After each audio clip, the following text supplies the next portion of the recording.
Pemirsa, Dinas Pendidikan Kota Palembang tengah menyiapkan langkah strategis untuk mengatasi lonjakan pendaftar di sekolah negeri. Salah satunya dengan mengalihkan siswa yang tidak tertampung ke sekolah swasta, terutama jika daya tampung SMP negeri yang dibatasi 30% tidak mencukupi.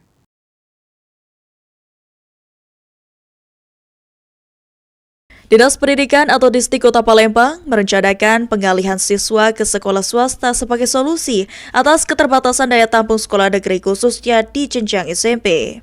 Kebijakan ini diambil menyusul adanya pembatasan kuota penerimaan siswa baru di SMP negeri yang hanya sebesar 30%. Kondisi tersebut berpotensi menyebabkan kelebihan pendaftar yang tidak dapat tertampung di sekolah negeri. Sekretaris Dinas Pendidikan Kota Palembang, Heru Hermawan mengatakan dengan skema kerjasama yang direncanakan diharapkan mampu menampung siswa SD ke tingkat SMP yang diketahui jumlah SMP hanya 61 sekolah.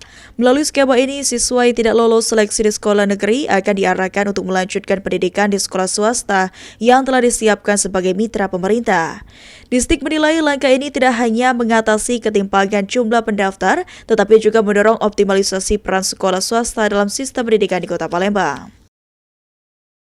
Kita untuk menampung jumlah siswa dari SD untuk jenjang SMP, yang mana kita ketahui jumlah SMP itu tidak sebanyak berbanding lurus dengan jumlah SD. Jadi di situ mungkin nanti ada kekurangan untuk jumlah ruangan belajar untuk sekolah yang menerima. Dari situlah kita mohon bantuan dengan pihak swasta untuk bisa bekerja sama dengan pemerintah Kota Palembang.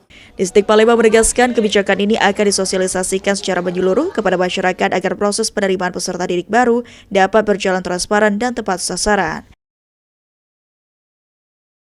Ilham Wahyudi, PAL TV.